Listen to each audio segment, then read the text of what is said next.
Welcome to the No BS Spiritual Book Club's live streaming interview series, where leading new thought teachers, speakers, and authors share the intimate stories behind the 10 best spiritual books that inspired them the most on their spiritual journey. From well-known classics to hidden gems you might never have heard of, the No BS Spiritual Book Club saves you time and money by sharing reliable recommendations from those who've walked the path before you.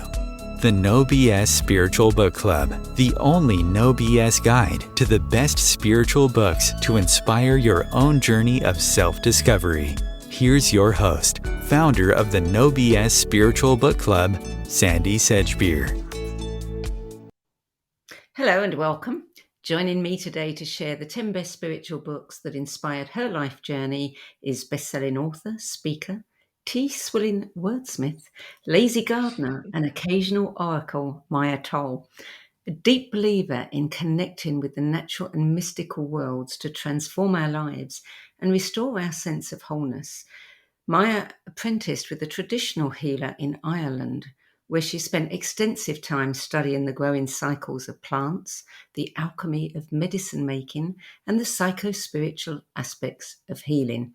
She's now the co-owner of the retail store Herbiary, with locations in Asheville, North Carolina, and Philadelphia, PA, and the award-winning author of several books, including Letting Magic In, The Night School, and the Wild Wisdom series. MAIA TOLL, welcome. Thank you so much for having me, Sandy. It's a pleasure. So you said that your shelves are full of books that you haven't read. Why not?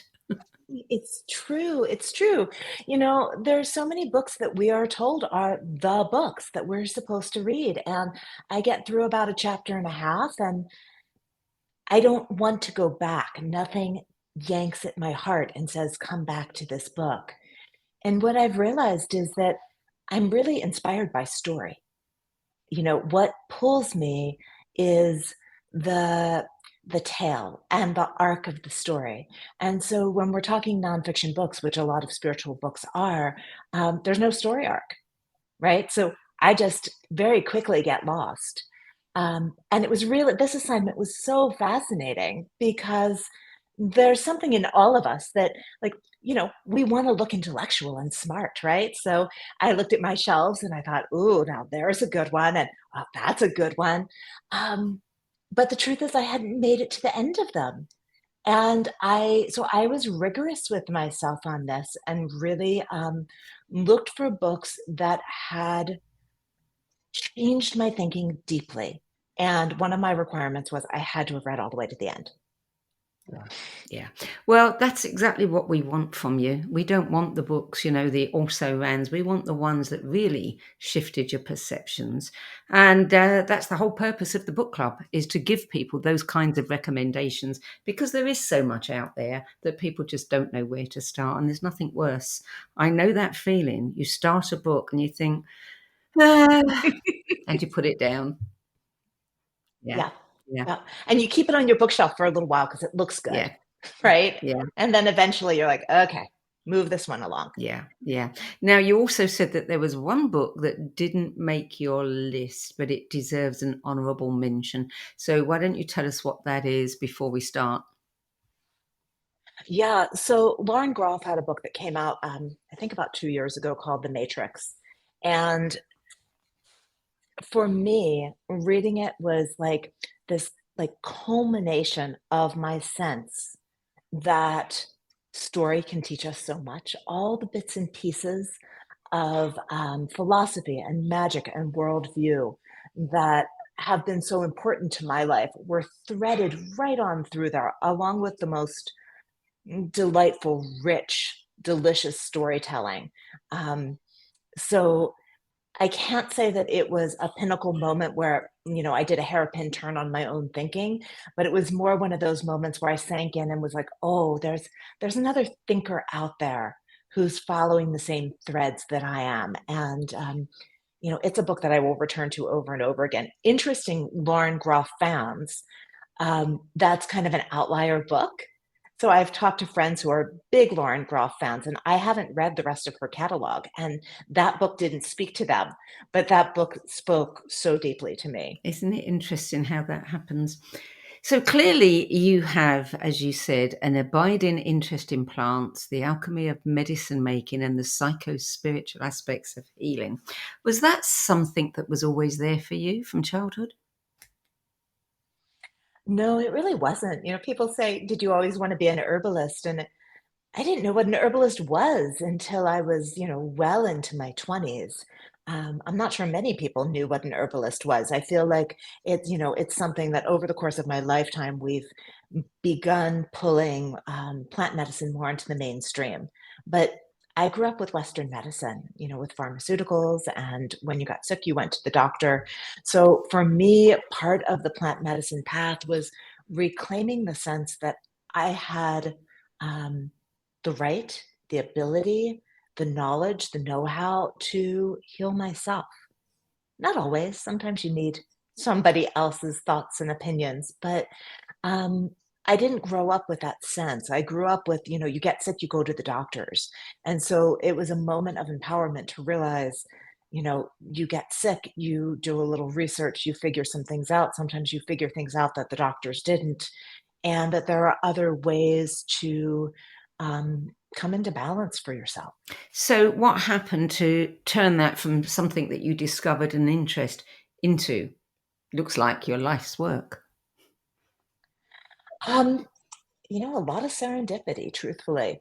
I got sick, and I was very lucky that my medical doctor at that point, I was living in New York City, was studying Chinese medicine. And so she said to me, I'm not far enough along this path, but I don't think Western medicine can figure out what's going on with you. And there are other kinds of medicine, which at that point in my life was like, oh, other kinds of medicine, really?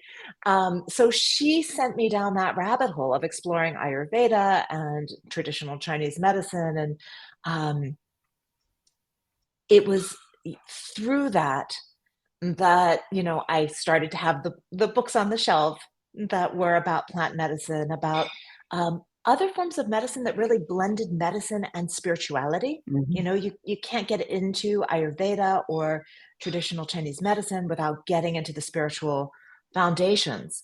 So when I was in my 30s, I had a very serendipitous opportunity. The place where I was living in New York was a small town, a small factory town, and one of the big New York City museums bought one of the old factories and put their sculpture collection there. So all of a sudden, our tiny little town was on the map, and New Yorkers were coming up and wanting to buy houses.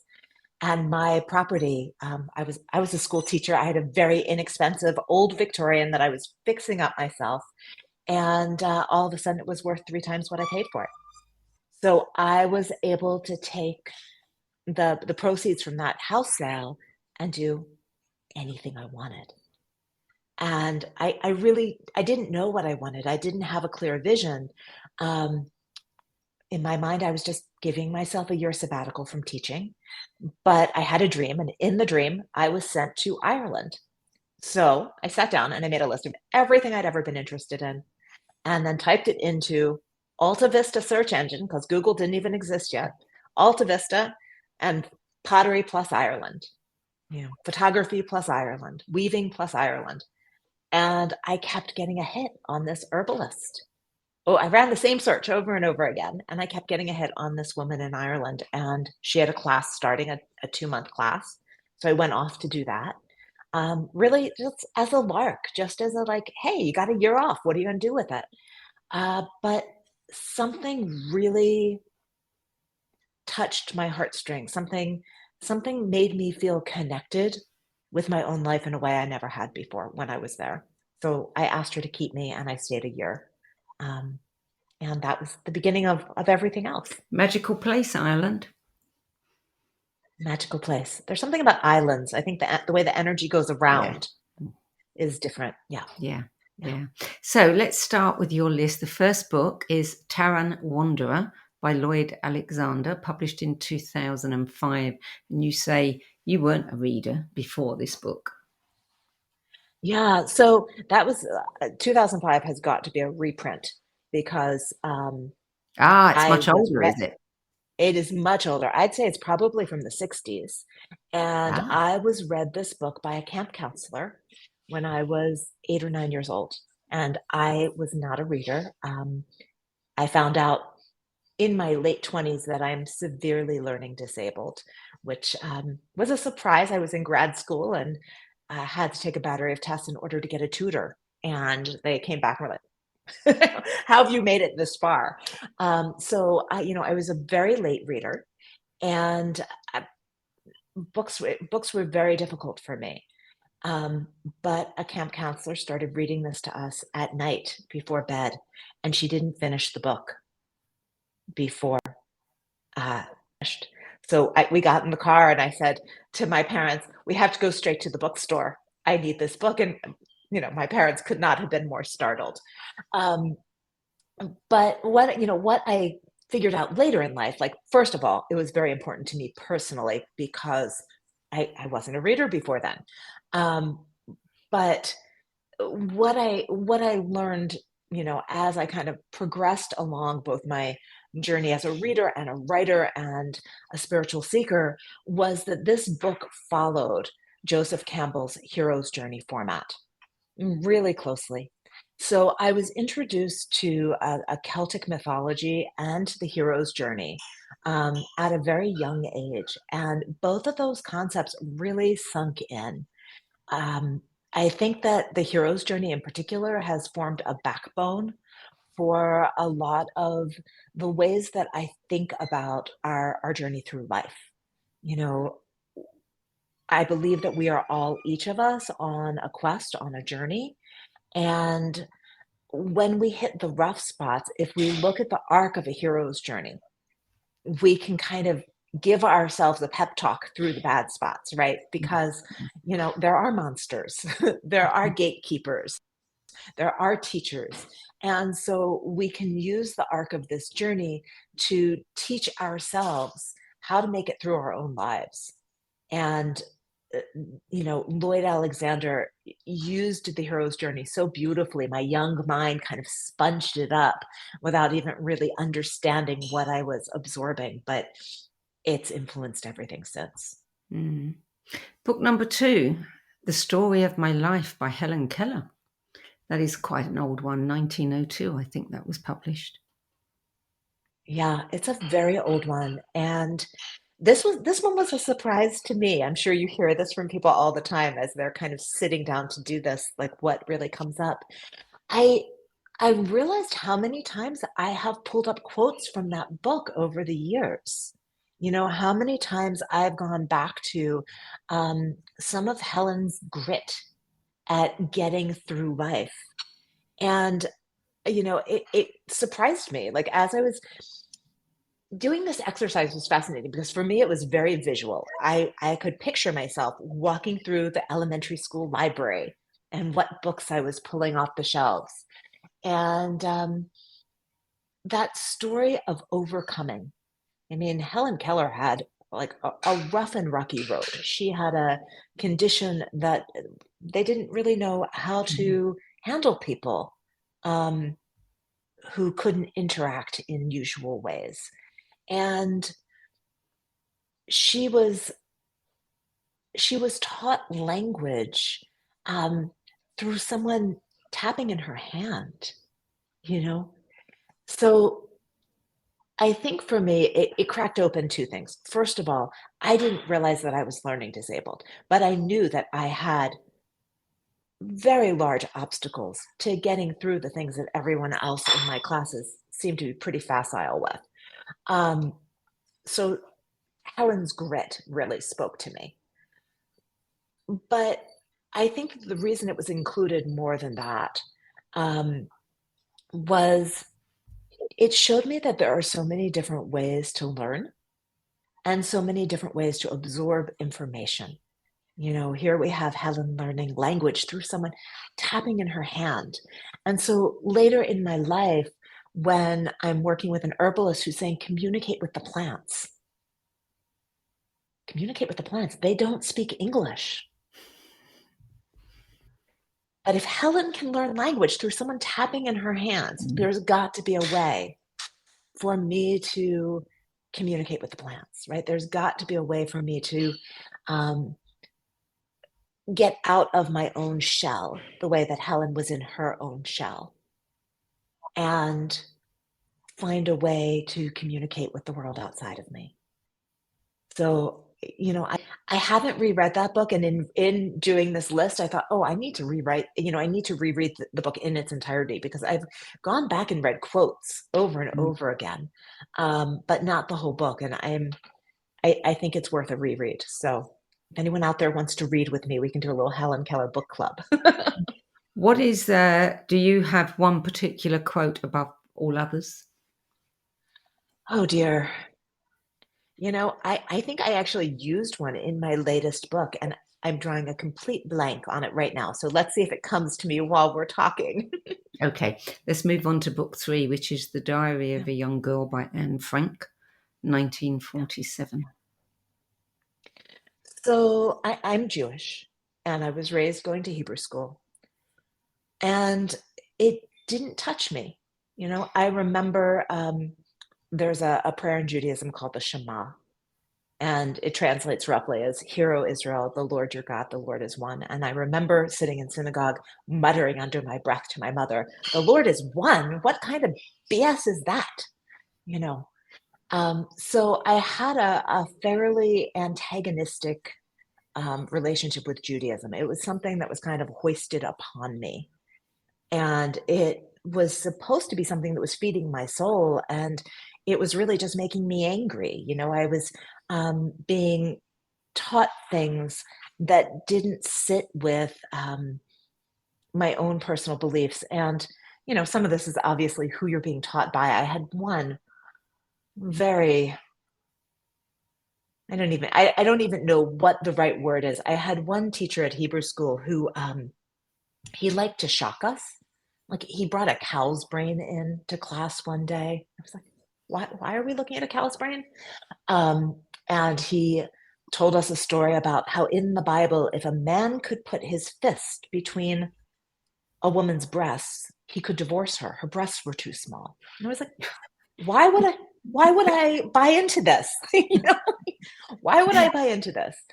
Very masochistic religion. Of course, I got sent to the rabbi's office for protesting, and our rabbi was absolutely amazing. He said, "I am so glad you're fighting back. You should be a rabbi." And that is actually the beauty of Judaism, right? Is that it is a religion that is very much based on debate and conversation, and it applauds the rebels. And so I absolutely appreciate that. Reading The Diary of Anne Frank, I think, was the first time that I felt a deep empathy with someone else of my religion. That it took me away from the debate and this doesn't work and this concept of God doesn't make sense to me, to this deep sense of lineage. And, my people have been going through the same struggles Helen Keller went through, like, as a people, over time, over history. I think it was the first time that I felt a part of a lineage, like rooted and grounded in something, as opposed to being forced into something. So it was very much a turning point, like, within my heart, of like, oh, okay, I might not agree with all the tenets of this religion, but there's also a lineage, a tradition, a culture here that not only am I very much a part of, but I will always be seen from the outside as being a part of. Yeah. And right. And so what does that mean? And what could that mean for my own future? So that was a very important book in, I think, this kind of self-acceptance. The German Jews saw themselves as just part of society, and that's how I saw myself. And I was always a little baffled. We lived in a place in Pennsylvania that had like hate groups and things. And so I was warned about things that I shouldn't do and shouldn't say outside the house. Um, and it was the first time that I really understood from someone close to my own age how this could impact a life, a community, a generation. Mm. Um, so yeah, so a very important book. Mm. Book number 4, The Dancers of Owen by Elizabeth A. Lynn, published in 1980. Yeah. So after reading Terran Wanderer, I continued reading fantasy. I really I just sucked up these created worlds and these, dystopias and utopias and the things that the fantasy and science fiction writers were creating. It gave me a way of understanding the world that I actually lived in, which I know sounds, kind of kind of perverse, like it was like that through a glass darkly. Mm. I could understand our culture through the differences. This particular book was about a troupe of dancers who traveled through this, mythical, fantastical kingdom. And there were two things that were quite notable for me. One was the way that magical powers, and for those of you listening, not watching, I'm air quoting, were spoken about was much closer to the reality of what I considered spirituality. Like, for instance, the lead dancer was a patterner. He could see the pattern of things and therefore understand what would come next. And that was something that I had felt. If you go back to our opening description, occasional oracle was on my list. You know, Friends come to me because I often have a sense of what's next. And for me, it's not pulling it out of nothing. It's that when you can feel the thread of story, back to Joseph Campbell, back to that hero's journey of our own lives, weaving through, then a lot of times you know what the next beat is. It's there. You can feel it. It's just right on the edge of coming. And so this idea of magic being something that was more like intuition, more like spirituality, more like something achievable to us muggles was very appealing. And then the other thing that I was exposed to for the first time, and this is for me fascinating because my uncle was gay, but it was not talked about, and I did not know my own uncle was gay, was there were gay characters.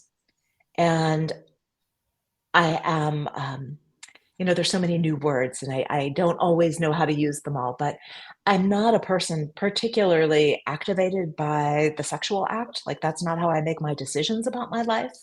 It's not how I make the decisions about who I'm interested in spending time with.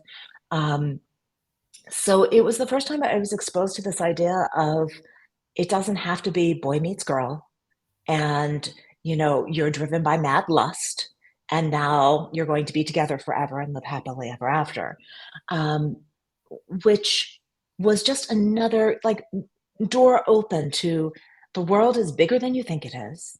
You can think in ways that you haven't been exposed to yet. And by thinking in those ways, you're going to go down different pathways. Mm. So that book I actually have reread, and I've been surprised. It holds up pretty well, over time.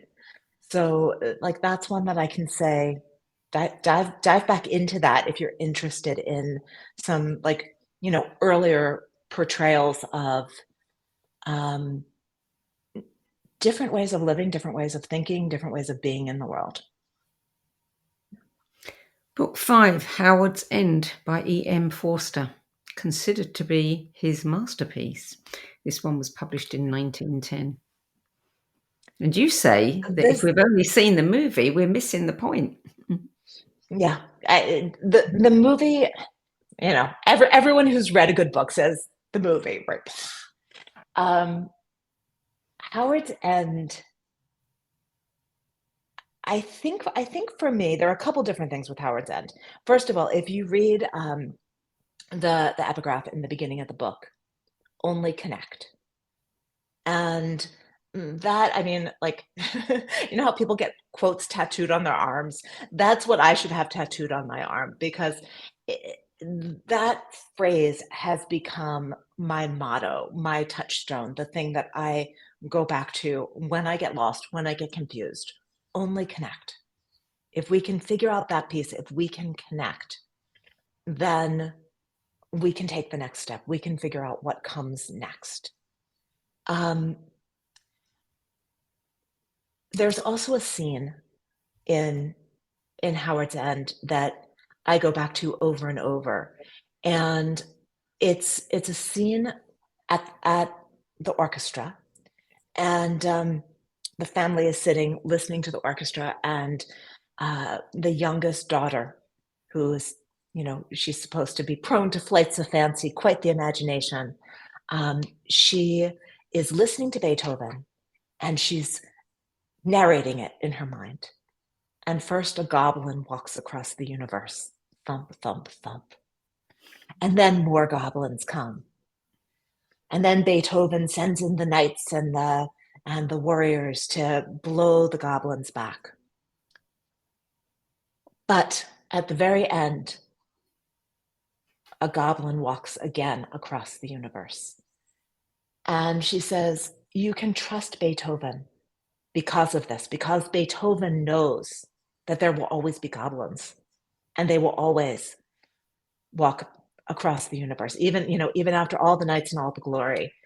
And that acknowledgement of the dark side of things, that we cannot make this a perfect world, that there are going to be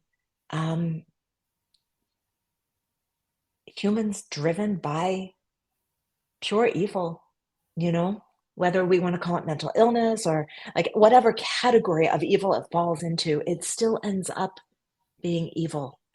And I find, I love your name, the No BS Spiritual Podcast, because I do find that there's a lot of, follow the light. And while we can follow the light, we still have to understand that there's dark, and not everybody is going to follow the light. Yeah. And so for me, that very grounded understanding of the world we live in has been incredibly important. I also worked on my senior thesis. I worked on it for Howard's End, and I found something. I don't know that anyone else has ever written about this. I got so lost in it that my thesis advisor finally said, you need to just go, write me some short little paper so I can give you an A and we can move on. I started tracking through Howard's End references to the history of philosophy in chronological order through the book, starting in ancient Greece. I was a philosophy major, so as I was reading these things, just like a sentence would pop out as like not being Forrester's exact voice, and I'd highlight it, and I'd go to the library and dig around, and I would find that he was pulling from someone else, and like he essentially traces the history of philosophy through Howard's End. It's brilliant, and I don't know if anyone else has written on that. At the time that I was doing this in the early 90s, there was nothing else written on it. But I think that backbone of cultural history that's hidden in that book, it speaks to us subconsciously and subliminally.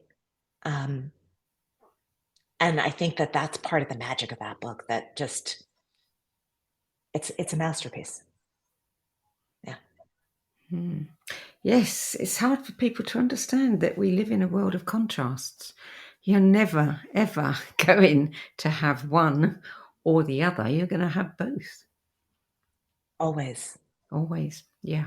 Well, we're going to take a short break now. You're listening to a No BS Spiritual Book Club interview, and sharing the 10 books that had the biggest influence on her life journey is best-selling author and speaker MAIA TOLL, whose award-winning books include the Wild Wisdom series, Letting Magic In, and The Night School. We'll be back with more from MAIA after this break. Om Times TV. Maya Angelou once said that there is no greater agony than bearing an untold story inside you. I'm Sandy Sedgbeer, and when I'm not hosting Om Times Media's flagship radio show What Is Going On and the No BS Spiritual Book Club, I help people share their untold stories. Books are my life, my joy and my passion, and there is no greater reward than helping aspiring writers get their books out of their heads and into the hands of those who are waiting to read them. If you feel that you have a book in you but don't know where to begin, visit sedgbeer.com.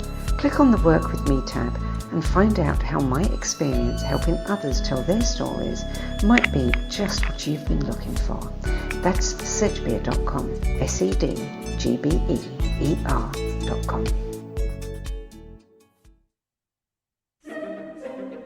Imagine becoming a super influencer. Reinvent yourself, invest in your brand, and then manifest your success with a robust spheric approach. Om Times Media and Broadcasting offers a unique and multifaceted way to become the spiritual and conscious influencer you deserve to be by putting your message across our powerful platform with its proven record of integrity and excellence. Through our produced shows, Om Times offers the opportunity to become a social media TV personality, a radio show host, an Om Times magazine columnist, and a syndicated podcaster, all in one shot.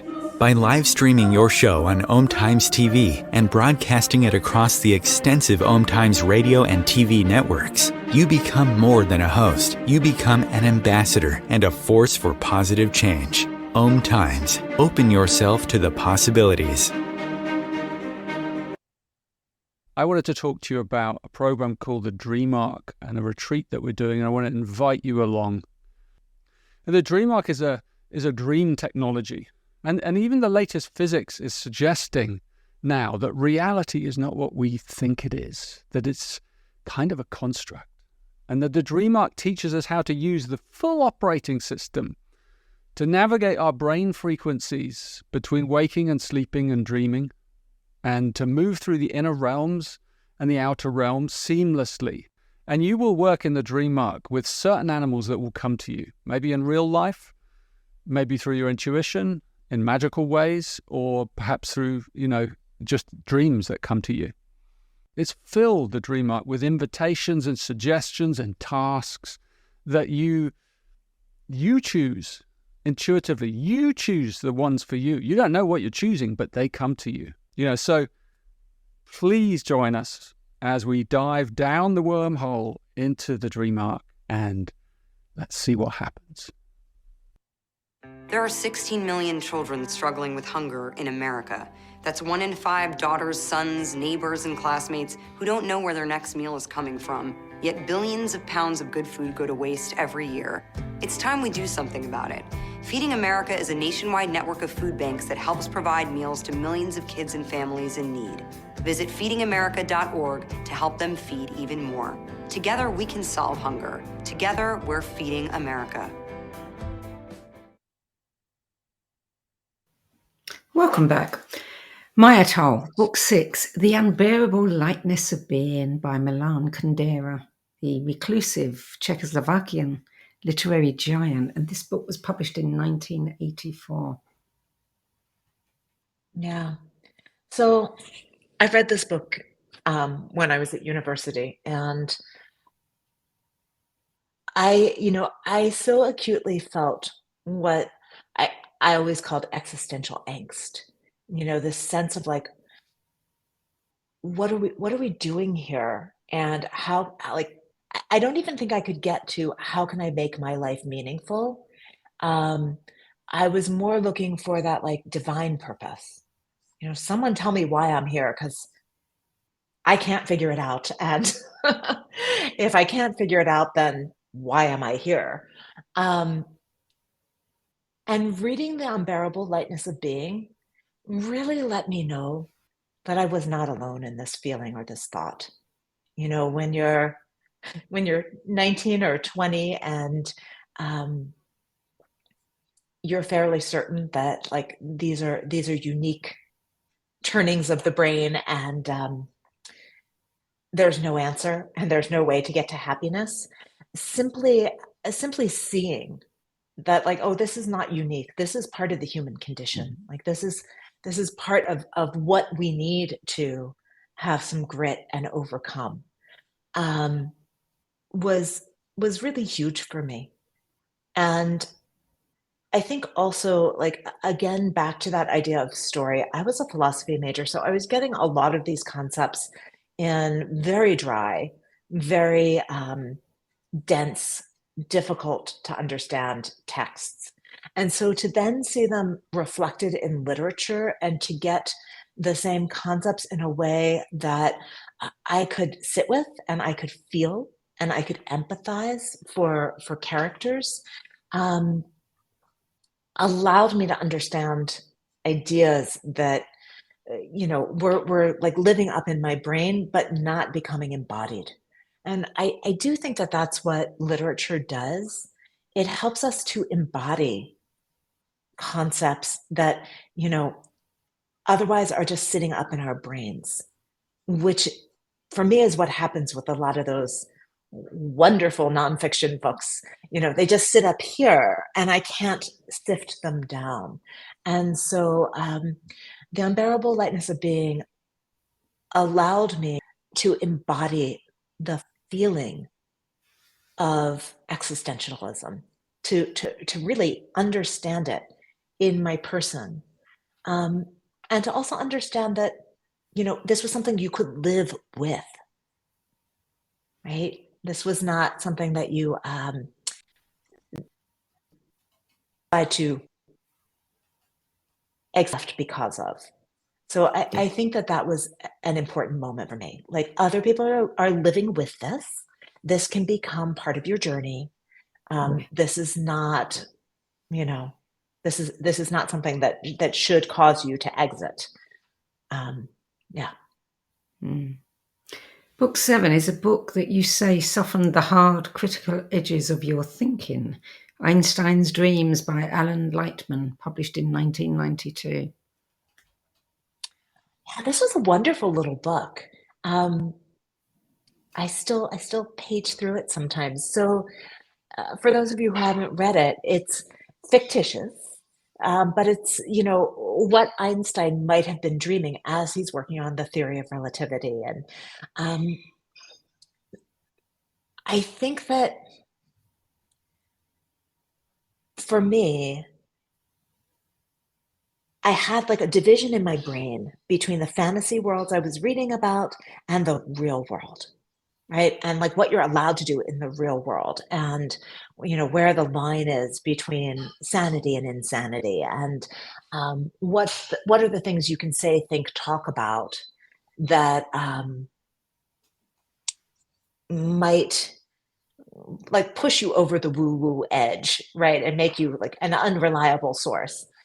And to understand how creative Einstein had to be to get to things that we now consider science, that we now consider kind of the foundations of our shared reality, really opened me up to this idea that like the world is not as concrete as we think it is. Time is not as concrete as we think it is. Everything's a little bendier. And if everything's a little bendier, then different things are possible. Our thoughts can be a little bendier, right?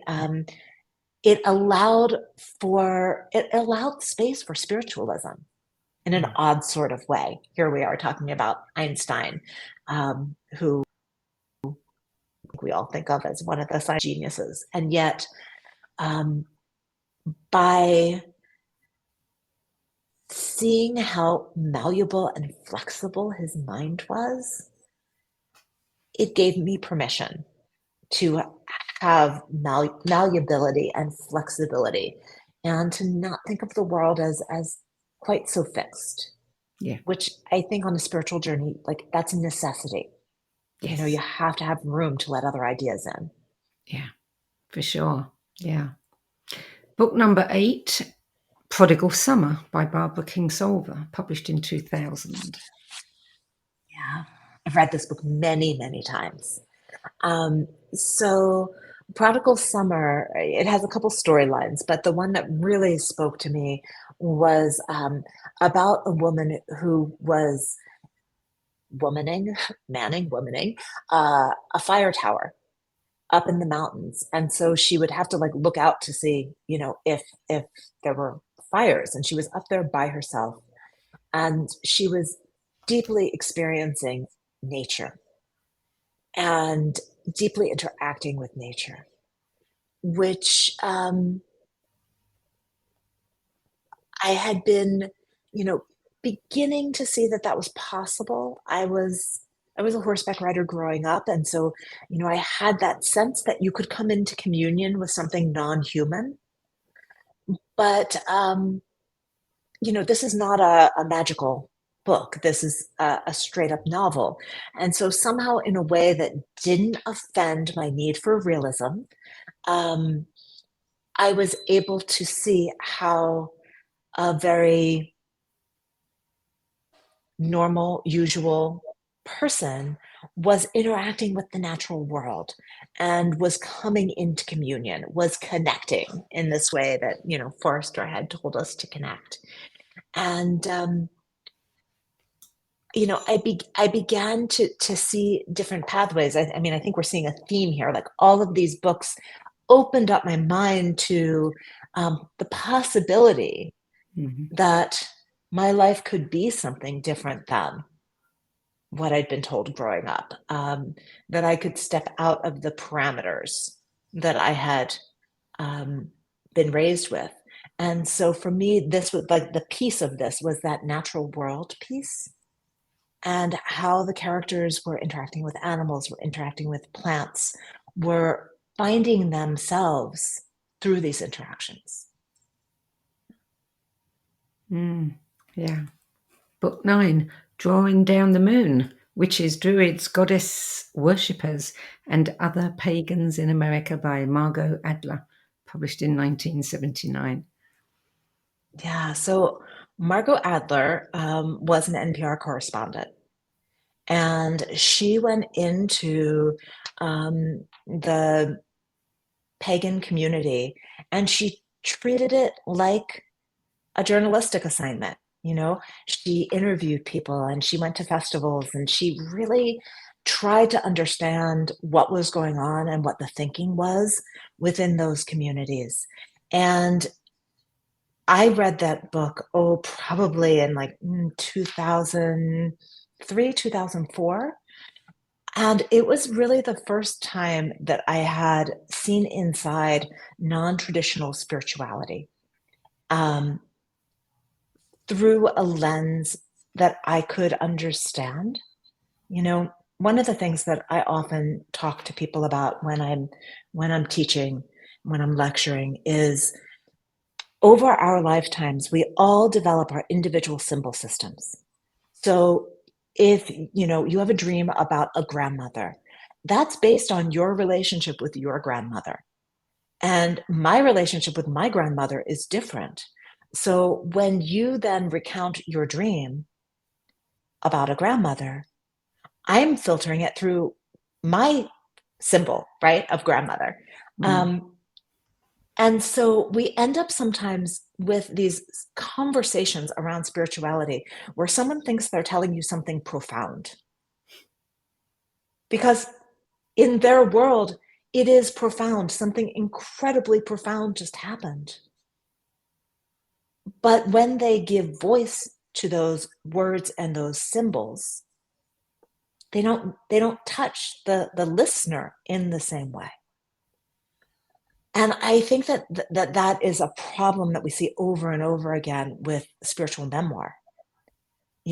That a lot of times the reader does not understand the symbolism that the writer thinks like it's so clear to them. So reading something by Margot Adler through this journalistic lens, where I wasn't trying to wade through someone else's symbolism and someone else's spiritual background, but I was kind of standing on the outside, having Adler as the interpreter, kind of being like, oh, okay, so what we're really saying is um, God is not one. There are lots of energies that we can call God. That I can understand. When you start telling me, then I got on my knees and prayed to this goddess and that goddess, and she came to me in a bubble of whatever, then all of a sudden I'm like, whoa, that's not my language. That's not my way of seeing this. And I feel distance. But when it can be interpreted for me as like the gist of this is there are a lot of different ways of relating to God. There can be a multiplicity of gods. The idea of one God might come from all these different energies working together to create that oneness. Oh, okay. Now I can separate the specifics from the generalities, right? And get an understanding. So there was something about the way Adler took ritual and spirituality and different people's dreams and different people's celebrations, and was able to explain the why behind it. That made me go, oh, I think that way too. Not, oh, that's different from me, but oh, that is me. I just use different words, different language, different images, different symbols. Yeah. The final book, book 10, Owning Your Own Shadow, Understanding the Dark Side of the Psyche by Robert A. Johnson, published in 1991. Yeah. This is an amazing book. It's this big. I mean, it's the tiniest book, so it's a really quick read, but it uses a lot of Jungian theory to understand our shadow selves. And one of the things that really struck me with this book was he talks quite a bit about Christian faith and about how some of the fire and brimstone in Christian faith is a way to express the shadow self in the safe enclosure of the Sunday service. And I found that really fascinating, this idea that we need to give our shadow self a place to come out and play that is safe, that is enclosed, that is not going to have some negative impact on others. And, I had never really heard that concept before. I had been in a place of understanding, yes, there's dark and yes, there's light, but this idea of yes, there's dark, yes, there's light, there's dark within me, and I don't have to hide it. I can express it, but I have to find ways of expressing it that are safe for me and that are safe for others. And that was a huge revelation. How do we move through our own cycles of dark and light?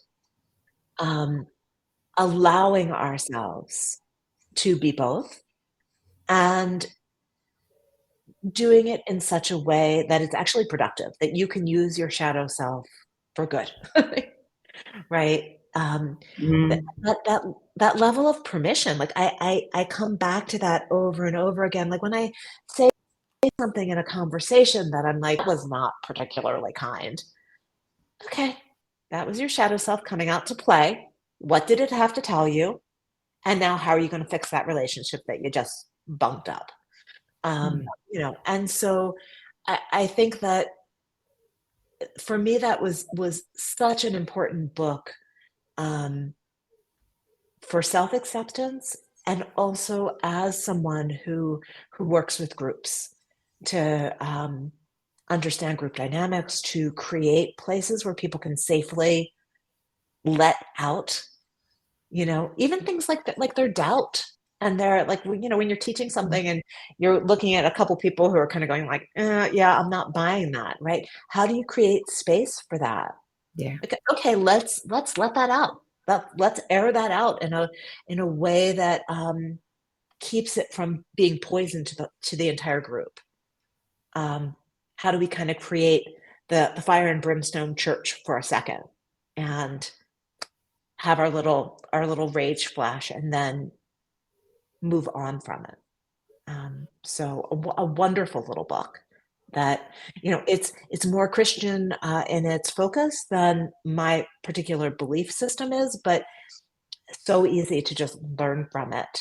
Um, despite not being 100% aligned with all the examples.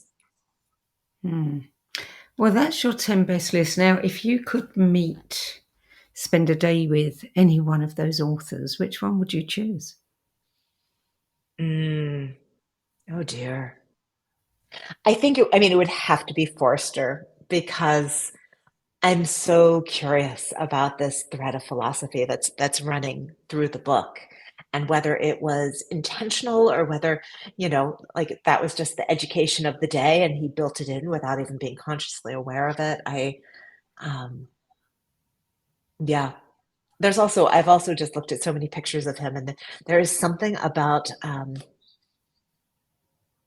his face that makes me feel like there's a warmth in there that I kind of would want to experience in person. Okay. Now, you are a prolific creator and producer of books. People only have to go to your website, which is beautiful, by the way, and look at some of your books to appreciate what an incredible job you're doing. So I want to know, why did you put in your keywords Major Klutz? Because you do not seem like a klutz to me at all. Oh my goodness. I have some literal depth perception issues. So I was born with a partially paralyzed eye, and I love how we all create our stories. So this eye is partially paralyzed, and I studied herbalism with a Cherokee medicine man, and he said to me, "Oh well, you would have been scooped up as a baby because you have a paralyzed eye, you see differently. And you would have been trained from a very young age had you been born in my tribe." So, we all come up with the stories that help us feel good about all the little strange things about us. But so yeah, I literally have some depth perception issues, and I'm constantly walking into the corners of things, and um, it's it's not pretty. I'm quite bruised up most of the time. Yeah, yeah. Your books, the wild, what's it called? The Wild wisdom. Wild Yeah, Wisdom some series. I collection. mean, you have these beautifully illustrated books on crystals, on herbs, and different things. I mean, where do you get your inspiration from? It's probably a silly So question. it's not a silly question. So, the first book in that series is the Illustrated Herbiary, or Herbiary for those of you across the pond. And I had actually been trying to write a memoir of my time in Ireland. And at that point, I still didn't have the writing chops. Um, but every time I workshopped the book, people were noticing I had these little write-ups on the different herbs at the top of every chapter, and people loved them. And so I had been hooked up with an editor, and I said to her, people are loving these little descriptions. What would you think of doing a deck that was just these descriptions of the herbs? And we were very excited about the project. She took it to her team and they shot it down. um, she said, "We don't know how to sell a deck. Decks are a different buyer in the bookstore." So went round and round, and eventually we came up with the idea of doing a book. And they then went and put a little deck in the back as perforated cards, and I was very against that. People who like decks don't want little flimsy perforated cards, but we kind of did it as an extra, and people liked them so much that eventually my publishing house figured out how to do decks. So now we have decks for those books. So in the ancient world, there were three medicine kingdoms: animal, vegetable, mineral. And I've studied Taoist medicine, a little bit of Ayurveda, ancient European medicine. And so these three medicine kingdoms really come into play. And if you think about it, we still work with the three medicine kingdoms. When you're, taking magnesium and iron, that's mineral, right? When you're eating your greens, that's plant. And we use animals for protein. There are also all different things that are still used medicinally, that are animal based. So the herbiary came first. And then I approached my publisher and said, we have two other medicine kingdoms. We have, the animals and the minerals. So that's how we got to that trio. And then we did a fourth book that's called The Wild Wisdom Companion, which is about time and how to use, the three medicine kingdoms over the course of the year, kind of through time and through the seasons. So that was the beginning. And then I did a book called The Night School, which my mom said, well, now you can't write another book. You've just put everything you know in one place. I imagined, if you were going to Hogwarts, what would you learn? And so I wrote a book that was kind of a course of study based on that. And, it is obviously not the first book of that type, but so many of those books are dirt dry for those of us who have trouble connecting with nonfiction. So I created a fictional character. Her name's B. Marlowe. And she is the professor that's taking you through these studies. And she's funny and snarky. I kind of, pictured this as the spiritual, mystical version of the Magic School Bus, and tried to create something that that moved the reader along with some of the same techniques that you get moved through a novel, but through this spiritual information. So it's a very different kind of spiritual book. And then recently, just in June, I finally was able to publish that memoir that I had been working on from the very, very beginning, and what was interesting to me about that is when I sat down to write it, I was very focused on Ireland because everybody always wants to know what was it like to be the witch's apprentice in Ireland. But the truth is, a lot of that was repetitive and lonely and often, boring. I'd wake up in the morning on a farm in the middle of nowhere and my teacher would hand me a basket and say, don't come back until this is full of elderberries. And then I would spend the entire day picking elderberries. But what was really interesting to me was the journey to become the person who had enough confidence in that like tug from her chest to sell her home, leave her teaching career, and go to Ireland to apprentice with a witch. I mean, who does that? So the book is in three parts, and the first two parts are really showing how I was developing that intuitive muscle and struggling with what intuition was, what it wasn't, with trusting myself and with trusting that I could feel into the larger patterns and find my place within them. So the feedback I'm getting from letting magic in is, I just got something this morning. Someone said, this feels like a summer vacation. Like I'm at the end and I don't want it to end. And I'm so grateful because my goal was to create something that would be like a breadcrumb path. Your path is not the same as mine, but here is enough of the universal path that we take on our spiritual seeking that you can follow the breadcrumbs to get to where you're going.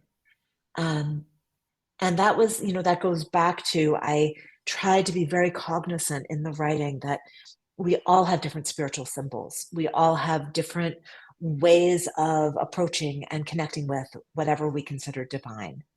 So how can I thread a story that allows people to see their own story within it? And I am I'm very hopeful from the feedback I'm getting that I at least came close.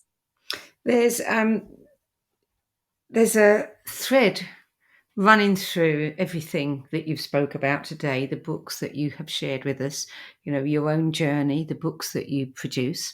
And for the first time, I think, probably I've always been unconsciously aware of it, but for the first time, it's very much in my consciousness that the plant kingdom, the mineral kingdom, nature is magical in every sense of the word. And the word, if you want magic in your life, you can't not allow nature in. The two go together. And I've never Yes. thought of it in that way. So thank you for Yeah. that. You're so welcome. I mean, I feel like we are so surrounded by nature and it's so easy to ignore it. And then we go seeking, like we're trying so hard to find meaning, purpose, magic, Yes. and it is literally right there. Mm, yeah. Well, we have come to the end of the show, unfortunately. I would encourage any viewer to go to your website and have a look at the books, the different projects you've been involved in, the puzzles, the cards, the journals. I mean, everything in there speaks of magic in a way. Lots of people talk about magic, but with your work, I feel it. One can actually feel it when one looks at the pictures. So, MAIA TOLL, thank you so Thank much. you. And thank you for Thank you so adding much, your Sandy. 10 best spiritual book list to the No BS Spiritual Book Club's library of recommendations. We really appreciate your contribution. Thank you so much for this opportunity. If you want to read MAIA's descriptions on the website, you can find her dedicated page at the nobsspiritualbookclub.com, and you can learn more about her books, her speaking events, and sign up for her newsletter, which very intriguingly is called Unkempt. I love that you've chosen that word because it has all kinds of, invitational connotations there, at her website, MAIATOLL.com. That's it for this week. I'm Sandy Sedgbeer, and I'll be back at the same time next week with another 10 best interview for the No BS Spiritual Book Club. Till then, it's goodbye from me, and thank you again to MAIA TOLL. Thank you.